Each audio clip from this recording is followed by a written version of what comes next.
Present today with the exception of Commissioner Garaszewski, good morning, Pat, who is traveling, I believe, on sabbatical, actually. So welcome, everyone. Thank you for being here.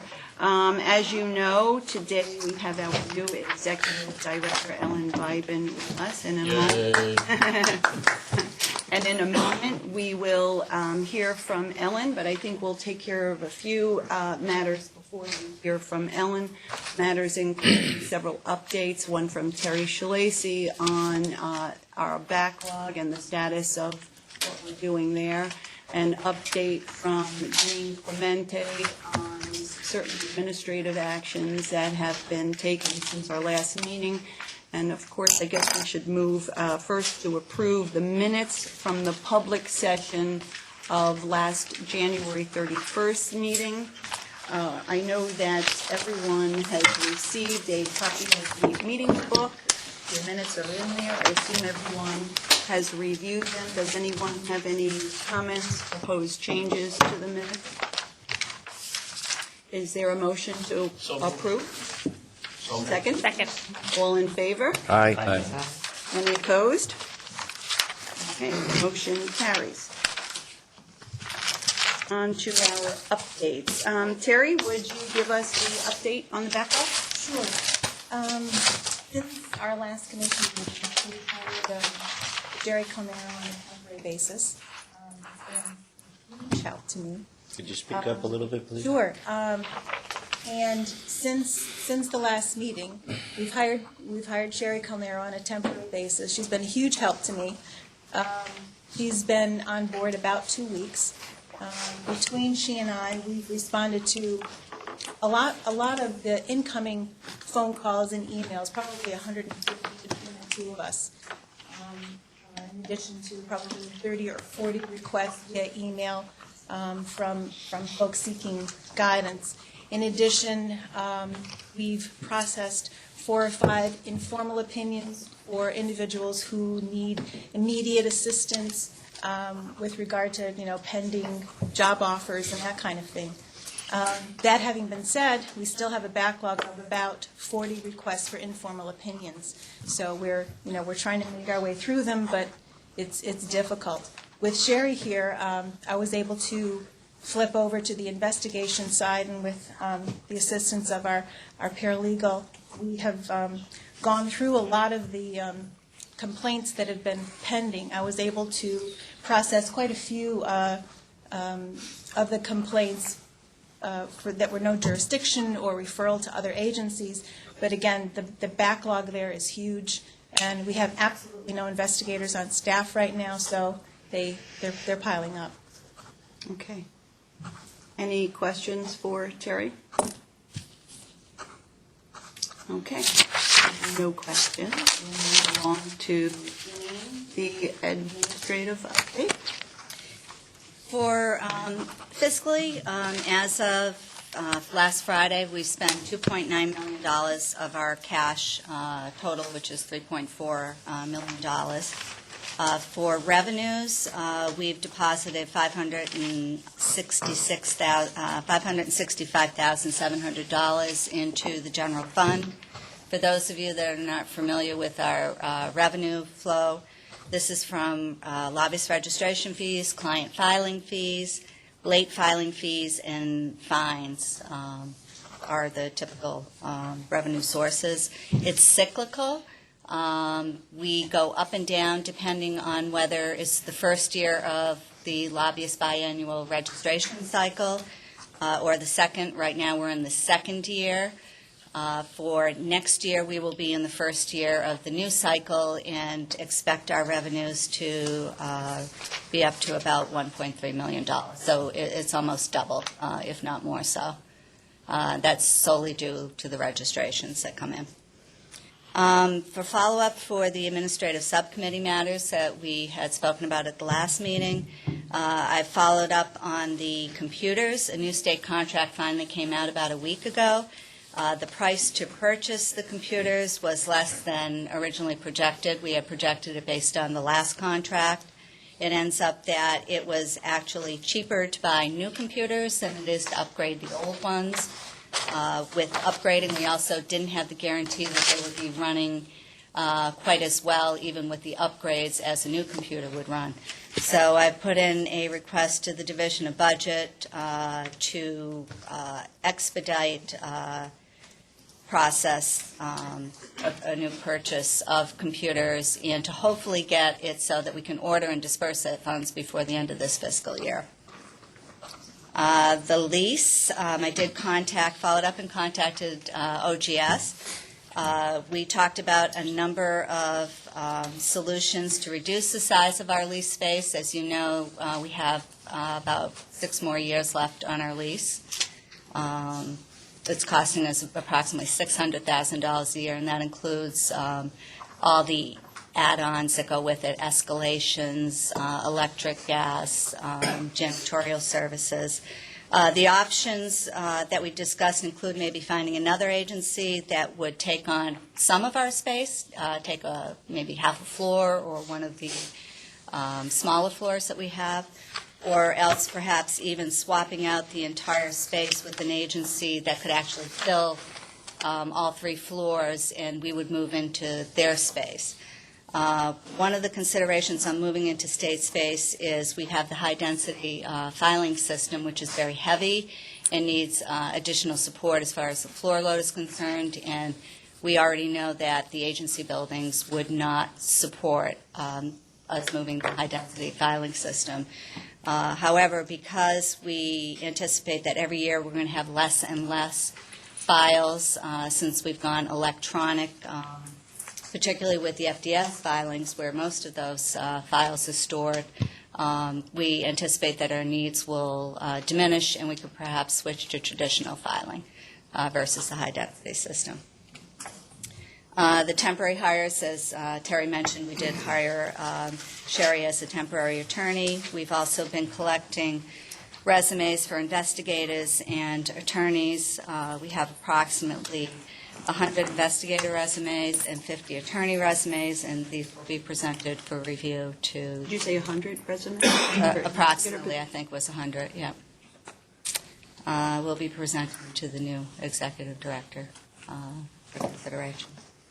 As you all may have met, John Milligrim was hired to fill an existing open item position that we had after consultation with the chair in the administrative subcommittee. The late filing fee backlog, that's been tackled. Over 300 notices have gone out assessing late filing fees to lobbyists that have filed late bi-monthly reports and clients filing late semi-annual reports. We have another 100 notices that will be going out over the next 2 weeks to clean up the remaining backlog. We tried to stagger those. It's a very busy time of year right now with incoming reports coming in and trying to get data entry into the system. So we tried to stagger them over a period of 5 to 6 weeks to get those cleared up. And then the last item was the new requirement to collect information on lobbyist business relationships that was required by Chapter 399. We've launched modifications to the online lobbying application and to the paper forms to collect that information. Program staff have been gathering questions from the lobbying community that have requested further guidance on this new section of the law, and these requests, again, will be forwarded to the legal staff and the new executive director. Thank you. Any questions for Janine? Mr. Batra? I got a couple of questions for you. One, on the leasing the space. I get this feeling that we're kind of giving the space back to get more efficient space, better space. While we're doing that, maybe we should consider having different places, maybe Buffalo, maybe New York City, maybe somewhere else. But I would hasten to add that whatever we look to get, we ought to have an appropriate place where the commission can actually act, and I continue to suggest that we ought to have something similar to the Security Council table, so we can all look at each other. And the decorum of JCOB is maintained, which I think is very important. Just this morning's Casey Sellers article, in Times Union explains the importance of JCOB. My question to you also is about the fines that you were mentioning. Why do you expect the income to double? The income would double not because of the fines, it would be because of the lobbyist registration fees. Lobbying registration form is a biannual form, so it covers a 2-year period. The first year of registration, it's a $200 registration fee. If you do not have to register until the second year, it's prorated to $100. So we get the heaviest amount of money in the first year, which would start December 15, 2012. It's usually mid-December through maybe February that we get most of the registrations in. Any other questions? So thank you, Janine, and thank you to the Administration Committee, which is Commissioners Bulgaro, Weissman, and Barbosa. Thank you very much. Could the new hirees be introduced? I haven't met. I'm But the new hirees. John Milgram is at the end of the table, Kelly.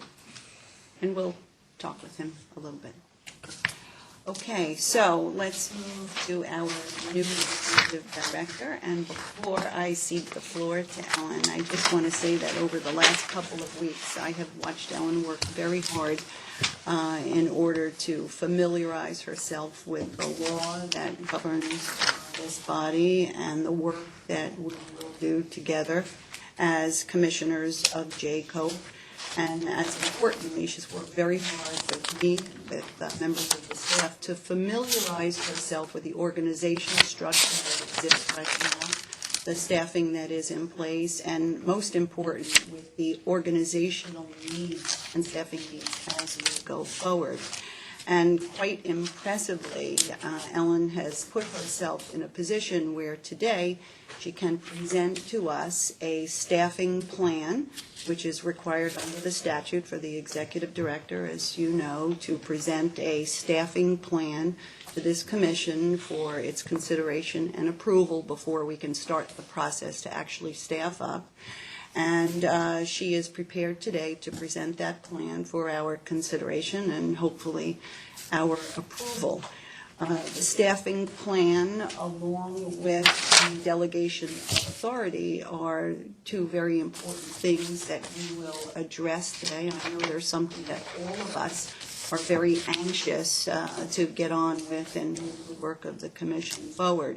So let's hear from Ellen now, and then before we move into executive session to discuss the personnel details, I think after Ellen speaks, we'll raise the issue of the delegation of authority. I have a proposed delegation that has been, I believe, handed out, distributed to everyone, and we could discuss the delegation of authority and hopefully move that forward today so that Ellen can actually act on behalf of the commission and move the day-to-day operations forward. So with that, Ellen, on behalf of all of us, welcome and good luck to you. Thank you so much. You're welcome. Thank you for that introduction. You're welcome. Chairwoman DeFiore and members of the Commission, I am honored by the critical and rare opportunity that you have given me to work with you to build this Commission and help restore public trust in government. For too long, stories of corruption and abuse have dominated the news, stories of public servants serving themselves and their friends. New Yorkers have rightfully grown cynical. Let us take the opportunity we have before us now to reestablish for New Yorkers that public service is a noble pursuit and that government shall be based on integrity and performance. New Yorkers deserve a government that leads by example, one which puts performance over politics and public service over self-interest. To do this, government must regain the trust of the people it serves, and helping rebuild that trust must be one of this Commission's main goals. We must focus first and foremost on the tools we have to help those involved in state government understand and comply with the state ethics and lobbying requirements, using our powers to promote transparency wherever possible, and making education, training, and guidance our highest priority and available to all. Through the Public Integrity Reform Act and the establishment of this commission, the governor and the legislature very clearly made ethics a statewide priority. And we must meet this mandate by ensuring that the commission has impact and is accessible throughout the state. Our first step is to build and staff the commission. And to that end, as you know, one of the specific duties set forth in the statute is for the executive director to prepare a staffing plan for the commission's review and approval. Over the last few weeks, as the chair has mentioned, I've been working in consultation with the chair and staff to prepare a staffing plan that is responsible, sensible, and will serve the commission's directives. The plan is based on a reorganization and consolidation of the existing structure to emphasize the core functions of the agency and to accommodate the commission's expanded authority and oversight. Later today, I will present this plan to you in greater detail. And I do this today on my first day because I share the concern that so many of you have expressed to me, that our tasks ahead are challenging and that we do not have time to waste. I look forward to your support so that we can begin to build the team we need to get to work immediately on our first priorities, clearing the backlog of investigations and requests for guidance, developing and making public policies and procedures for our own governance, expanding our education and training programs, including online programs, and beginning the redesign of our website to maximize compliance and transparency, all of which are key components of our mandate. Trust comes through knowledge and transparency. We start here and now together on the process of earning from all New Yorkers their trust by demonstrating that this is a new day for ethics in New York State government. I thank you again for giving me the opportunity to assist you in the critical work of this commission, and I look forward to working with each of you. Thank you. Well said. Any comments or questions? Yes, Commissioner Platt. I have to tell you, I'm absolutely delighted that you agreed to become executive director of JCO, given the prior state of New York government and the prior regime in terms of ethics. Even though there were tremendous people on it, but it requires, like a chain, it's as strong as its weakest link. And there's no one who's going to handle day-to-day better than an executive director. And given your pedigree and Bob Morgenthau and Rackets Bureau, I mean, it couldn't be a better candidate. So a very warm welcome to you. I ask you only personally for two things. One, that you preserve and protect our independence and impartiality. And second, that just like the enabling legislation, that the constitutional separation of powers, which was very carefully drafted into the enabling legislation, is honored. And we're delighted you're here. Thank you. Thank you. Anyone else? Okay, let's move to the delegation of authority. Does everyone have a copy of the proposed delegation? Do they hand it out? Was email? Isn't it email? Yeah, but I didn't, I was in it's the evening. oh, Okay, do we have extra copies? thank you. No, I didn't, I got it on my phone, but no printer. Deb, do you have an extra copy? No, Terry said that she. I have a copy. You can read mine.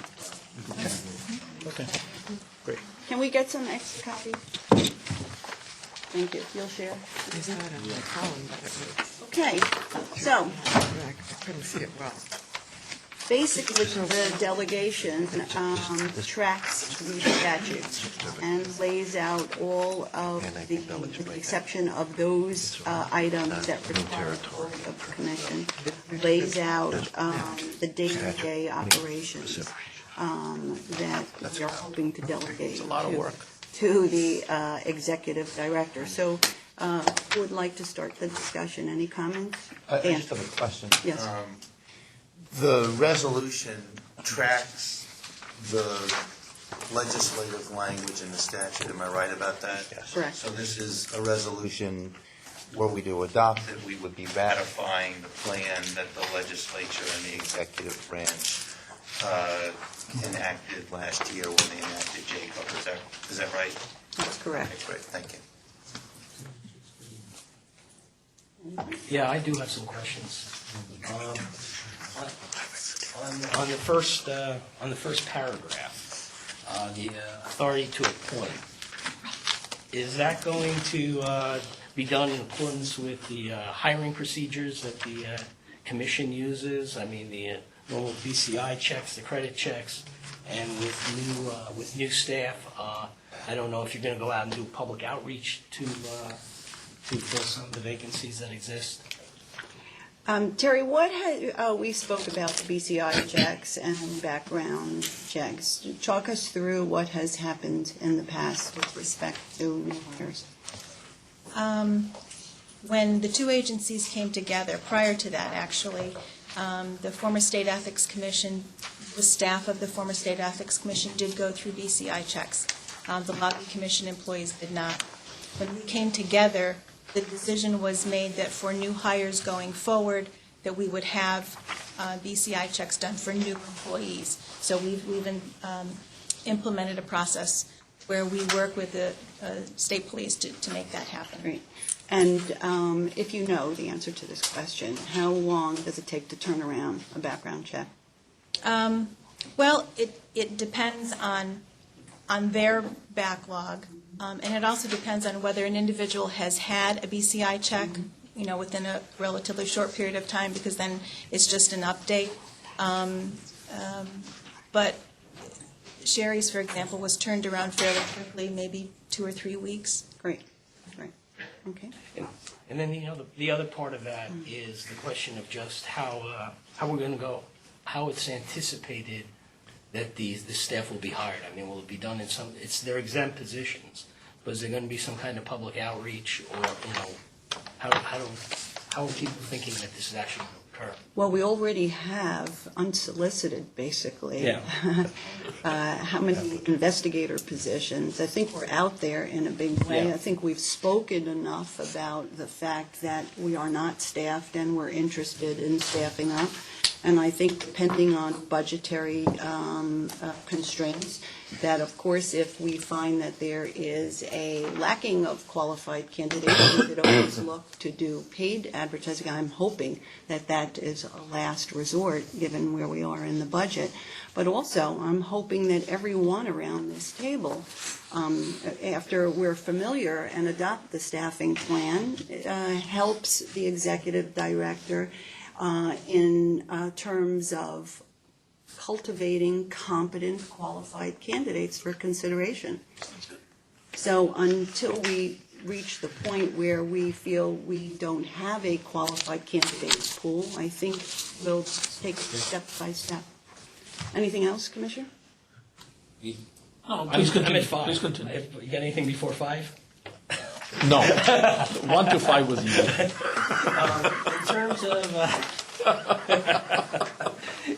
In terms of the delegation on what's going to be exempt from public inspection, will the board be made aware of, and this may have not happened in the past, was the board made aware of those instances in some kind of reporting fashion?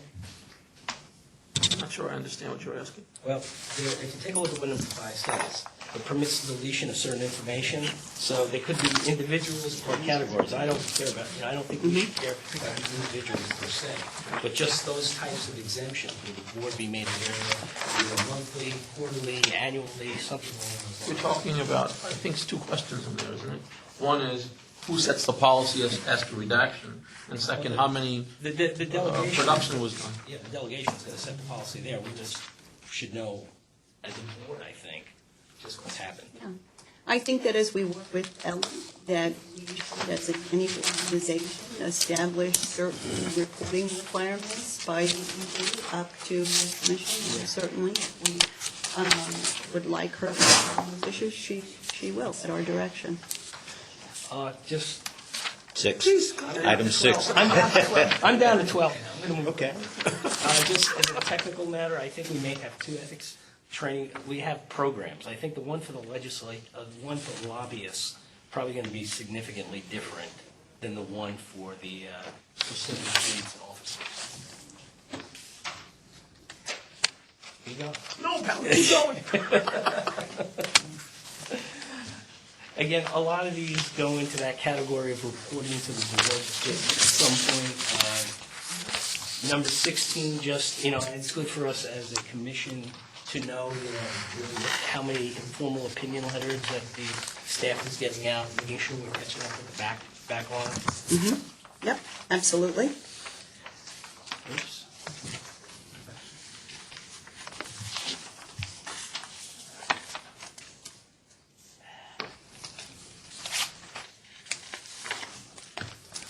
On number 22, I just asked the question for members of the board, is there something that you want to delegate, or something that the board should be passing on as a direct matter? Terry, why don't you talk us through what's happened in the past on that issue? This provision deals with a waiver of the 2-year bar for individuals that have been terminated from state service because of an abolition of functions, consolidation of services, and so on. In essence. This is a provision that has been reinstated several times over the last 10 years. And initially, commission members like to review these. And the statute lays out criteria that staff must go through in order to weigh in on whether to approve or disapprove. But initially, commission members like to look at them. Once they're confident that staff is viewing them properly and have given us additional guidance, then it's a matter of staff just processing them. I will say, fortunately, we haven't had too many of them. I have a question. Yes. 23. Are you, George, are you Yeah, done with yeah.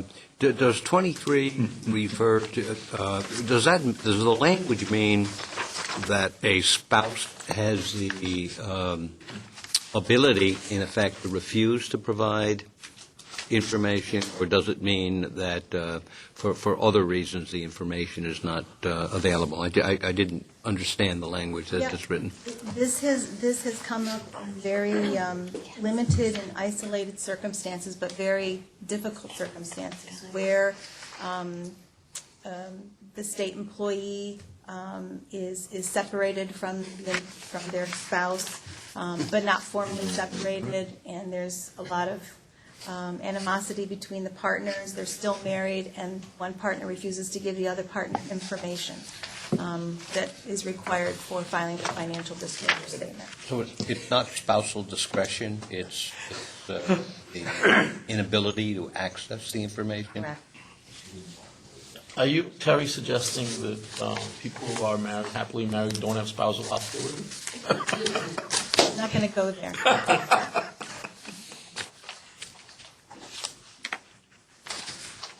Okay, anything further on the delegation of authority? Yes. Oh, sorry. No.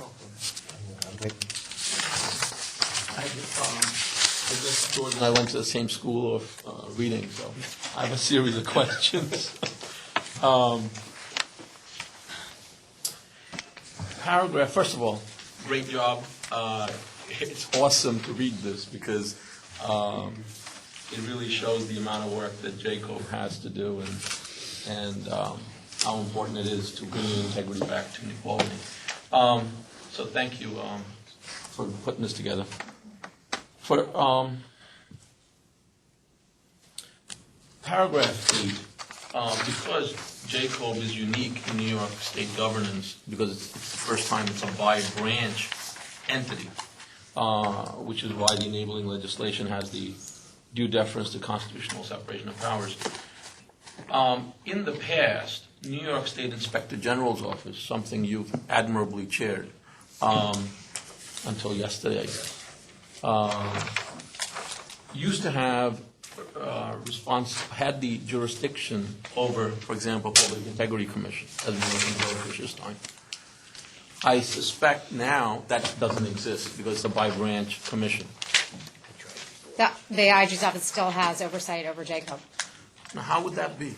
because it is, notwithstanding the makeup and the fact that the board is appointed by, is not exclusively by the governor, it's still an executive branch agency, the chair of which is appointed by the governor, and that's what renders it a covered agency for the purposes of the IG's jurisdiction. And you might also remember in the enabling statute itself, in the new executive law 94, it makes specific reference that breaches of confidentiality, those get referred directly to the IG pursuant to that jurisdiction. Great.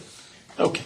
On paragraph 11, which deals with promulgating guidelines for the commission to conduct a program of random reviews, what would that look like? Well, that's statutory, and that's a program that has been in place, my understanding is, for some time on the lobbying side. It's a new program now on the financial disclosure side, so there'll be parity. And apparently there is a program for random. It is actually random. A program gives designated numbers, and it allows for a truly random audit.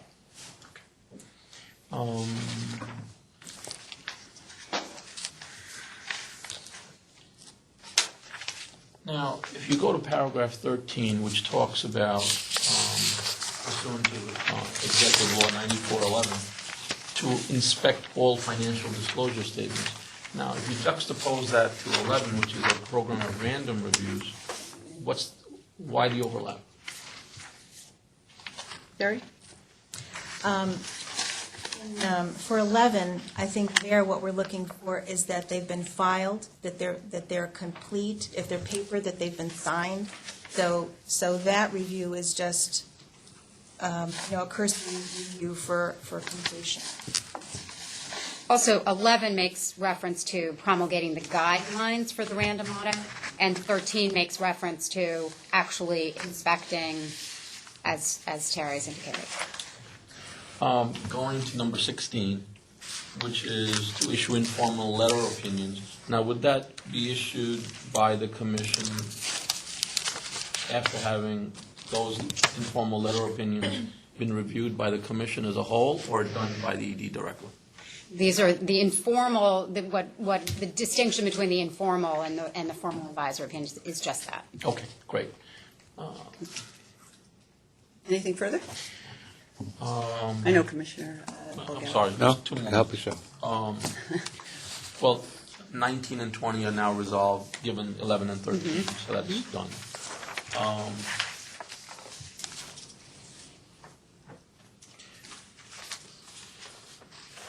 22, something that Commissioner Wiseman raised. I also tagged that. Now, that, the exemption for a 2-year bar, is that exemption granted simply, or should it be granted by the ED, or should it be granted by the commission?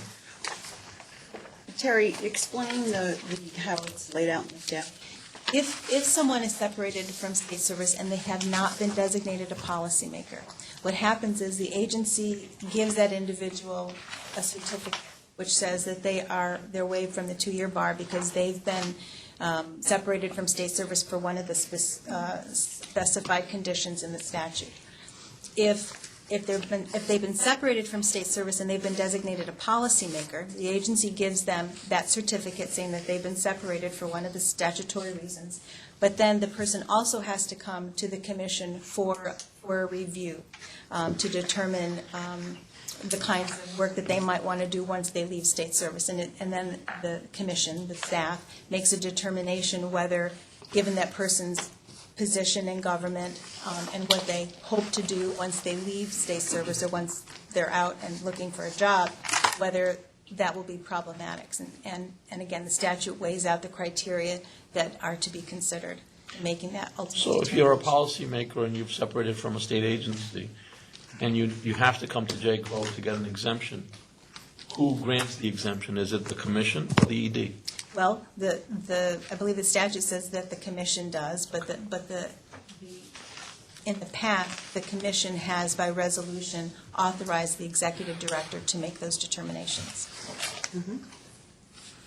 Okay, Commissioner Bulgari? Yeah, I wanted to return to the comment that Ellen made about the nature of the agency. I think this is an unusual statute in that the agency has authority over legislative activity, and clearly it specifies that the Inspector General has jurisdiction in certain cases. It's not clear to me, though, that the agency should be classified or is an executive agency. Typically in the past, agencies that have had an appointment of members, if the membership appointed by the governor was less than the membership appointed by legislative leaders, then the agency was considered a legislative agency, like the Temporary State Commission on Lobbying, for example. And then that led to certain prerogatives. For example, appointments did not go through the appointments process for executive agencies. I'm not making that case, but I'm saying I think we have an open question on it that we need to find a way to examine and resolve. That's statutorily answered. Exactly, and we'll work through It's the not. Administration Committee. It's not. It's not, in my opinion, it's not. It's not, Oh, in my opinion. so, okay. But the Inspector General does have jurisdiction over certain matters based on the statute. But would that be constitutional then? And until it's ruled unconstitutional, We are in the we do have two judges here. Better than you and I to answer that one. Former judge. I'm just suggesting. Actually, it's three, I'm That sorry. would- Yes, Chair, I'm absolutely. sorry. Thank you. Okay. Anything further? Madam Chair, I just have a couple of comments. This is a delegation of an awful lot of responsibility to our executive director. The other side of that coin is it's the acceptance of a lot of responsibility by our executive director. And the problem always with specificity in delegation is that it may tend to become paralytic. I don't know as we can create an answer to every scenario that will result in the future. And ordinarily in the corporate world, when you delegate specific responsibilities, you wind up saying, and authorize the appropriate executive officers to do any and all things necessary and proper, fully to effectuate the intention of the resolution. The ending of this resolution refers to all other powers and duties set forth in the executive law and the legislative article, which do not require a vote of the commission. So if it is the vote of the commission which is the basic hesitancy with regard to the activities of the executive director, and maybe we do not have to change the language, and I'm not suggesting that we do, but we ought to at least express that kind of a confidence in the executive director so that she can fully appreciate the support that the board would provide in those areas where there is a condition that doesn't quite fit in the contours of the puzzle that we have in front of us. Yeah, I have a question. Thank you. And item 4. To receive complaints and referrals alleging violations. And at what point when a complaint is received and a complaint is acted upon, or a referral is acted upon, is commission action necessary? Is a certain amount of investigation undertaken by staff without order of the commission? Or is it all order of the commission? Really, no significant amount of investigation is undertaken. Once a complaint comes in, we'll review it to see whether we have jurisdiction, to see whether the individual that the allegation has been made about is a state employee or was a former state employee, and we'll do that kind of cursory review. A lot of times the complaint will come in with some additional evidence that, based on what we have, we'll make a determination as to whether to send out a 15-day letter, which is a notification to the individual that an allegation has been made against that person. Then from that point, we have 45 days in which to bring it to the commission for a substantial basis review, to make the determination whether we should go forward with a full-blown investigation based on what we have. So at that point, the commission becomes involved. So the cutoff is the 15-day notice? The 15-day letter starts the clock for your Thank review. And all of that, those procedures are statutory, and the delegation of authority does not alter that. Thank you.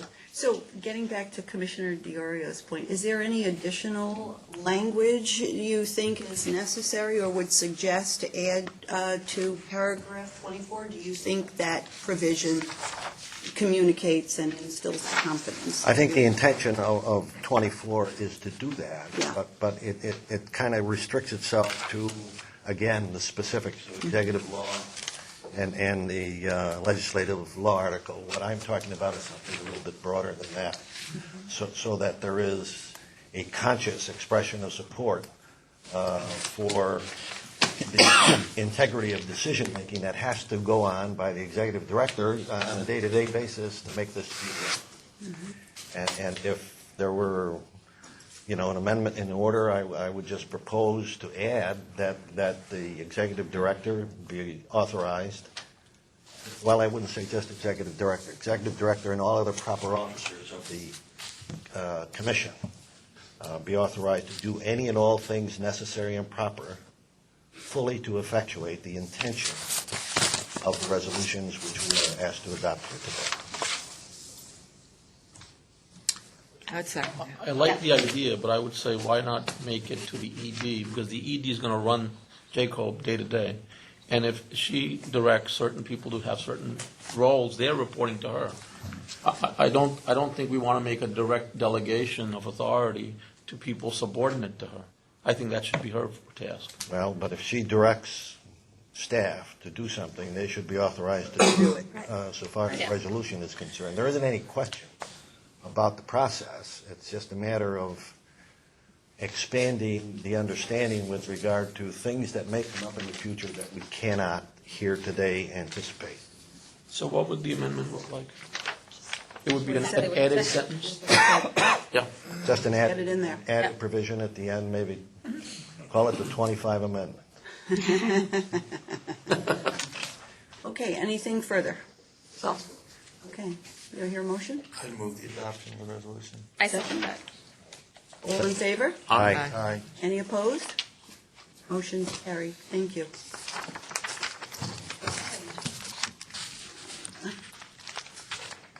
Okay, I think at this point, I'd like to have a motion to move into executive session. Second? Second. All in favor? Aye. Any opposed? Motion's carried. Thank you very much.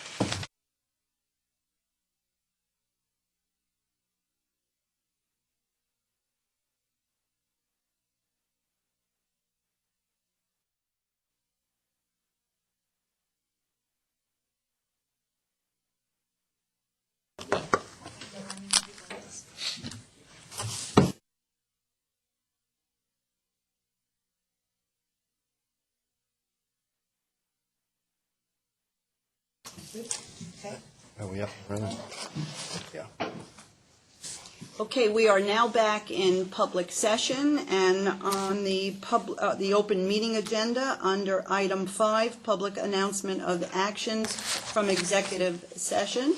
I am reporting that the commission has unanimously voted to implement a staffing plan that contemplates a statewide presence. Going forward, the details of the plan will be refined as necessary by the commission working through its administration committee. In addition, as part of the overall discussion we had, and during our executive session, we have considered issues regarding current personnel and have delegated to the executive director the authority to go forward and address those issues with the staff. That concludes the action that must be reported out from the executive session. Is there a motion to adjourn the public meeting? So moved. Second? Second. All in favor? Aye. Any opposed? Thank you, and we are adjourned to our next meeting.